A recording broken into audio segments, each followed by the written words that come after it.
اب ہم آپ کو ادریس علیہ السلام کے بارے میں بتاتے ہیں۔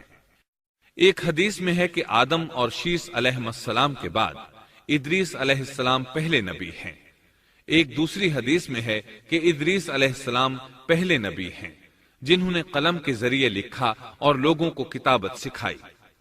حافظ ابن کثیر نے ان کا حلیہ کچھ یوں بیان کیا ہے: پورا قد و قامت، خوبصورت، خوب رو، گھنی داڑھی، عمدہ اوصاف کے مالک، چوڑے کندھے، مضبوط ہڈیاں، دبلے پتلے، سرمگی چمکدار آنکھیں، گفتگو باوقار، خاموشی پسند، سنجیدہ اور متین، چلتے ہوئے نظر نیچی، انتہائی فکر و خوض کے عادی، غصے کے وقت سخت غضبناک، باتیں کرنے میں شہادت کی انگلی سے بار بار اشارہ کرنے کے عادی۔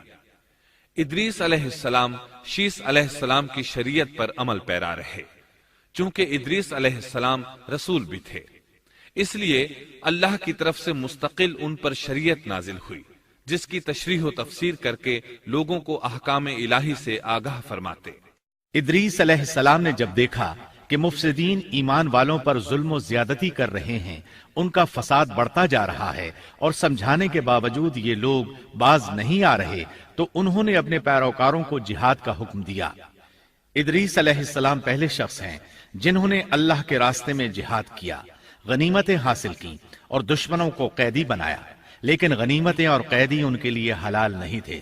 رسول اللہ صلی اللہ علیہ وسلم پہلے رسول ہیں جن کے لیے غنیمتیں حلال کی گئیں، لیکن یہ بات یقینی ہے کہ جہاد سب سے پہلے ادریس علیہ السلام نے کیا۔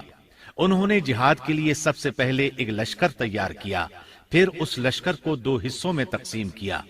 ایک حصہ پیادوں پر مشتمل تھا، دوسرا سواروں پر۔ چنانچہ بھرپور تیاری کے بعد ادریس علیہ السلام نے قابیل کی قوم پر چڑھائی کر دی۔ حق و باطل کے درمیان زبردست مارکے ہوئے۔ آخر کار ادریس علیہ السلام نے انہیں گھٹنے ٹیکنے پر مجبور کر دیا۔ ان کا بہت سا مال و اسباب لوٹ لیا اور لوگوں کو قیدی بنا لیا۔ اللہ تعالیٰ نے ان تمام باتوں کا ذکر نہیں فرمایا، بلکہ اللہ نے ان کی سیرت کے بارے میں اپنی کتاب قرآن مجید میں اشارتاً ذکر فرمایا ہے۔ مثلا سورہ مریم آیات 56 اور 57 میں ارشاد ہوتا ہے: وَاذْكُرْ فِي الْكِتَابِ إِدْرِيسَ إِنَّهُ كَانَ صِدِّيقًا نَبِيًّا وَرَفَعْنَاهُ مَكَانًا عَلِيًّا۔ اور اس کتاب میں ادریس کا بھی ذکر کر، وہ بھی نیک کردار نبی تھے، ہم نے انہیں بلند مقام پر اٹھایا۔ ان کے بلند مرتبے کے بارے میں بخاری اور مسلم میں حدیث موجود ہے کہ نبی کریم صلی اللہ علیہ وسلم نے فرمایا، میں نے معراج کی رات چوتھے آسمان پر ادریس علیہ السلام سے ملاقات کی۔ وہ چوتھے آسمان پر بلند مقام پر فائز تھے۔ ابن جریر نے ایک روایت بیان کی ہے، وہ روایت اس بات کی وضاحت کرتی ہے کہ اللہ تعالیٰ کے ارشاد وَرَفَعْنَاهُ مَكَانًا عَلِيًّا سے کیا مراد ہے، اس کا کیا مفہوم ہے؟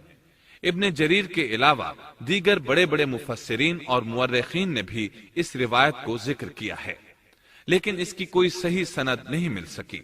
وہ روایت یہ ہے۔ ابن ابی حاتم وغیرہ نے اس روایت کو ہلال بن یسار سے بیان کیا ہے۔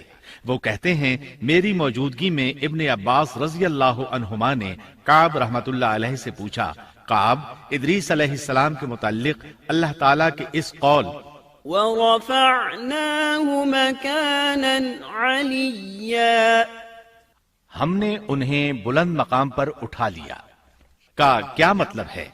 تو کعب رحمت اللہ علیہ نے جواب دیا، اللہ تعالیٰ نے ادریس علیہ السلام پر ایک مرتبہ یہ وحی نازل فرمائی، اے ادریس، تمام اہل دنیا جس قدر روزانہ نیک عمل کریں گے ان سب کے برابر میں تجھے ہر دن اجر دوں گا۔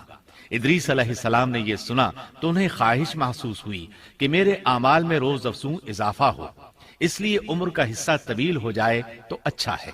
انہوں نے وحی الہی اور اپنے اس خیال کو ایک رفیق فرشتے پر ظاہر کر کے کہا، اس معاملے میں موت کے فرشتے سے گفتگو کرو تاکہ میں نیک اعمال کا زیادہ سے زیادہ وقت حاصل کر سکوں۔ اس فرشتے نے جب یہ سنا تو ادریس علیہ السلام کو اپنے بازوؤں پر بٹھا کر لے اڑا۔ جب یہ چوتھے آسمان سے گزر رہے تھے تو موت کا فرشتہ زمین پر آنے کے لیے اتر رہا تھا، وہیں دونوں کی ملاقات ہو گئی۔ دوست فرشتے نے موت کے فرشتے سے ادریس علیہ السلام کے بارے میں گفتگو کی۔ موت کے فرشتے نے دریافت کیا، ادریس علیہ السلام کہاں ہیں؟ اس نے کہا، میری پشت پر۔ موت کا فرشتہ کہنے لگا، مجھے اللہ کی طرف سے یہ حکم ملا ہے کہ چوتھے آسمان پر ادریس علیہ السلام کی روح قبض کروں، اس لیے میں سخت حیرت میں تھا کہ یہ کیسے ممکن ہے، ادریس علیہ السلام تو زمین پر ہیں۔ چنانچہ موت کا فرشتہ ادریس علیہ السلام کے پاس آیا، ان سے اجازت طلب کی اور ان کی روح قبض کر لی۔ انبیاء کو یہ امتیاز حاصل ہے کہ فرشتہ ان کی اجازت کے بغیر ان کی روح قبض نہیں کر سکتا، اور رسول اللہ صلی اللہ علیہ وسلم کو تو یہ اختیار دیا گیا کہ آپ دنیا میں مزید رہنا پسند کریں تو رہ سکتے ہیں، یا پھر رفیق اعلیٰ کی رفاقت کو پسند کر لیں۔ آپ نے رفیق اعلیٰ کی رفاقت کو پسند فرمایا۔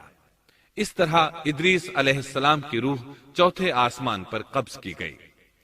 انہیں بھی عیسیٰ علیہ السلام کی طرح آسمان پر اٹھایا گیا۔ فرق یہ ہے کہ عیسیٰ علیہ السلام کی روح قبض نہیں کی گئی۔ یہ واقعہ نقل کر کے کعب رحمت اللہ علیہ فرماتے ہیں کہ اللہ تعالیٰ کے ارشاد وَرَفَعْنَاهُ مَكَانًا عَلِيًّا کی تفسیر یہی ہے، لیکن درست بات یہ ہے کہ یہ اسرائیلی روایت ہے۔ ادریس علیہ السلام کی وفات ہو گئی تو لوگ فساد میں اور بڑھ گئے، ان میں شر پھیل گیا، تاہم وہ توحید پر قائم رہے۔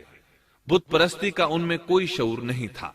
لوگ آدم علیہ السلام کی وفات کے 1000 سال بعد تک توحید پر قائم رہے۔ ان میں فسق و فجور ضرور تھا لیکن شرک نہیں تھا۔